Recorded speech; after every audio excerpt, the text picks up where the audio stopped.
ঝিনাইদহে জেলা ছাত্রদলের শোক র্যালি অনুষ্ঠিত হয়েছে। আজ দুপুরে পিলখানা হত্যা, ২৮শে অক্টোবর লগি বৈঠা হত্যা, শাপলা চত্বরে নিরীহ মানুষদের গণহত্যা, গত ১৫ বছরে অসংখ্য সাধারণ মানুষকে গুম, খুন, হামলা ও মামলা দিয়ে নির্যাতনের প্রতিবাদে এই শোক র্যালি অনুষ্ঠিত হয়। র্যালিটি শহরের এইচএসএস সড়ক থেকে শুরু হয়ে প্রধান প্রধান সড়ক প্রদক্ষিণ শেষে পায়রা চত্বরে যেয়ে শেষ হয়।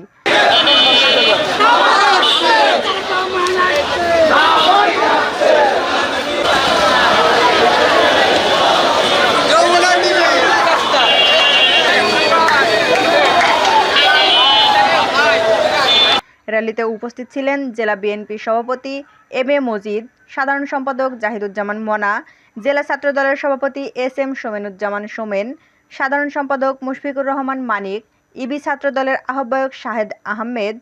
এ সময় বক্তারা গত ১৫ বছরে বিগত খুনি হাসিনার সরকার যে নারকীয় হত্যাকাণ্ড, গুম ও নির্যাতন চালিয়ে গেছে তার সব ঘটনার বিচার দাবি করেন। সারা বাংলাদেশে খুনি হাসিনার নৈরাজ্য, হেফাজত ইসলামের উপর হামলা, ২৮ অক্টোবর বিএনপির উপর হামলা, সারা বাংলাদেশের ছাত্র সমাজের উপর, বৈষম্য বিরোধী ছাত্র আন্দোলনের ছাত্রদের উপর নির্বিচারে গুলি, খুন খুনের অপরাধের পিলখানা হত্যাকাণ্ড, সারা বাংলাদেশের প্রত্যেকটা জেলা শহরে আজকে শোক র্যালি পালন করা হয়েছে। তারই ধারাবাহিকতায় ঝিনাইদহ জেলা ছাত্রদল আজকের এই শোক র্যালি পালন করেছে। খুনি হাসিনা অলরেডি দেশ ছেড়ে পালিয়ে গেছে, কিন্তু সে পালিয়ে যেই ক্ষান্ত হননি, সে পার্শ্ববর্তী দেশে আশ্রয় নিয়ে বাংলাদেশের সংখ্যালঘু সমাজের উপর নির্বিচারে হত্যা এবং বিভিন্ন বাড়ি ঘরদোর দখল, মন্দিরে হামলা, তারা গুপ্ত হামলা চালিয়ে যাচ্ছে। সমাজ ঐক্যবদ্ধ, খুনি হাসিনার কোনো প্রেতাত্মা বাংলাদেশে থাকবে না।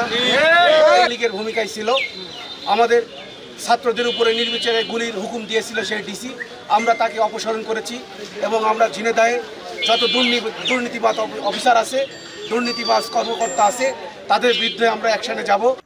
তারা আরও বলেন, শেখ হাসিনাকে দেশে ফিরিয়ে আনা ও স্থায়ীভাবে যারা জড়িত দ্রুত আইনের আওতায় নিতে হবে, সেই সাথে যারা চরমভাবে ক্ষতিগ্রস্ত হয়েছে তাদের ক্ষতিপূরণ দিতে হবে।